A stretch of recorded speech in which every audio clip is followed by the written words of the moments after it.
You didn't choose to be born here. You didn't pick your passport. You never signed up for your native language.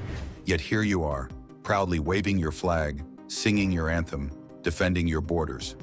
But what if I told you that your deep-rooted national identity, the very essence of how you see yourself in this world, was nothing more than an accident of birth? Here's a thought experiment. Every year, roughly 140 million babies are born worldwide. Each one receives a nationality, but none of them gets to choose it. It's like a cosmic lottery, where the prize, or perhaps the penalty, is your citizenship. Think about it. If you're watching this video in English, there's a good chance you were born in a relatively wealthy English-speaking country. You didn't earn this privilege. You didn't work for it. You simply won what Warren Buffett calls the ovarian lottery. Think about it. Only 4% of people live in the country they chose. 96% of people remain in their birth country. Your nationality determines 80% of your life opportunities. But here's something that might surprise you. Nations, as we know them today, are surprisingly recent inventions. Before the 18th century, most people didn't think of themselves as French or German or Chinese, at least not in the way we do now. For example, medieval Europe, people identified with their village or lord. 1648, Treaty of Westphalia establishes modern state system. 1789, French Revolution introduces modern nationalism. 1800s, rise of mass nationalism. Present, 195 recognized countries. Benedict Anderson, one of the most influential scholars on nationalism, called nations imagined communities. Why imagine? Because even in the smallest nation, you'll never meet most of your fellow citizens. You'll never know their names or shake their hands, yet you feel a deep connection with them. So how did we become so attached to these imagined communities? The answer lies in stories. Powerful, compelling stories that we've been told since childhood. National anthems that stir our emotions. Flags that make us stand taller. Heroes that make us proud. Enemies that make us afraid. These aren't just harmless traditions. They're sophisticated tools of social engineering designed to create what historians call national consciousness. But this attachment to nationality has a darker side.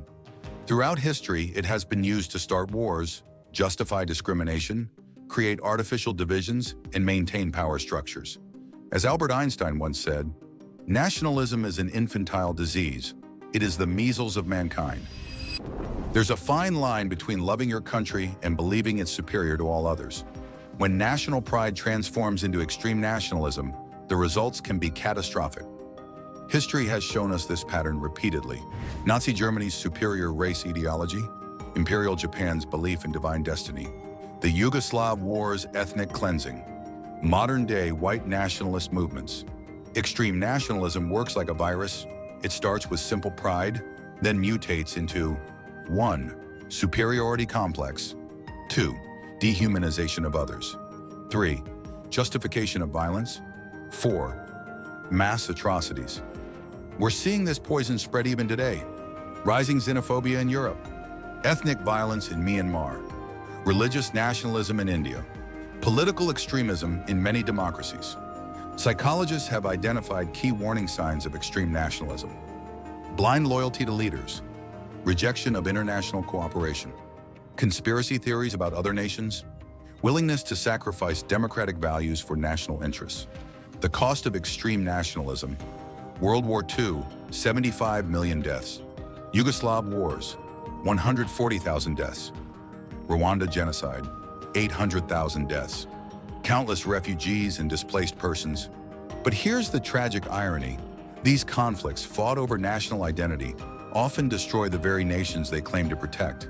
They tear apart communities, devastate economies, and leave deep psychological scars that last for generations. Remember, there's nothing wrong with loving your country. The problem begins when that love turns into hatred for others. As George Orwell put it, nationalism is power hunger tempered by self-deception. Look at any map from 100 years ago. Now look at one from 200 years ago. Different lines, different colors, different names. These borders we're willing to die for? They're just agreements, sometimes not even mutual ones.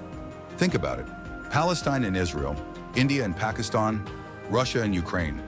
These borders aren't natural phenomena like mountains or rivers. They're often arbitrary lines drawn by people who never even lived there. Many were sketched on maps by colonial powers over afternoon tea, dividing communities, families, and ethnic groups with the stroke of a pen. Some borders were drawn with rulers, literally straight lines on a map.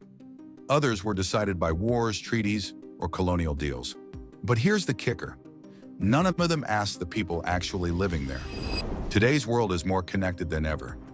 The internet has no borders. Culture flows freely across boundaries. Global challenges ignore national lines.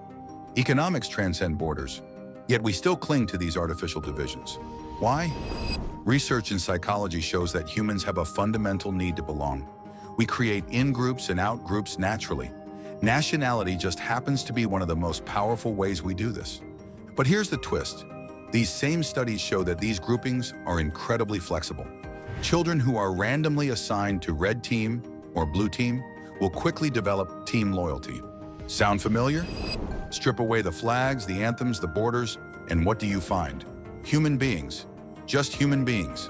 A mother cradling her newborn in Tokyo. A father teaching his daughter to ride a bike in Lagos. Teenagers laughing at a joke in Buenos Aires.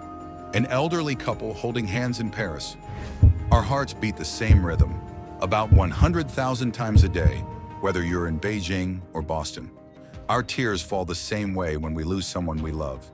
Joy lights up our faces with the same glow, whether we're speaking Arabic, Mandarin, or Spanish.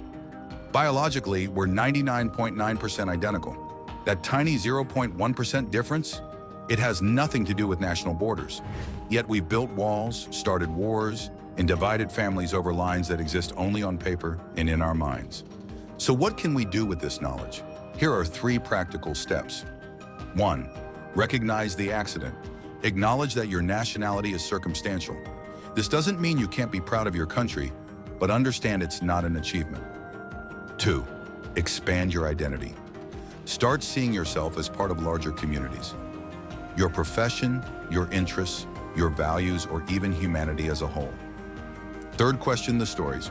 When you hear national narratives, ask yourself, who benefits from this story? What's being left out? What's the other side?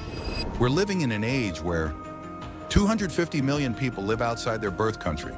Digital nomads work from anywhere. Global challenges require global solutions. And cultural exchange happens at light speed. So your nationality is just one part of who you are. It's not a choice you made, but rather a circumstance you were born into. Understanding this can help us. Build bridges instead of walls. See humanity in others. Work together on global challenges. Create a more inclusive world. The next time you hear about conflicts over borders or see hatred based on nationality, remember this. We're all human beings first. We didn't choose where we were born, and those lines on the map, they're as artificial as the paper they're drawn on. Our shared humanity transcends these manufactured divisions. A child's laughter sounds the same in every language. A mother's love feels the same in every country.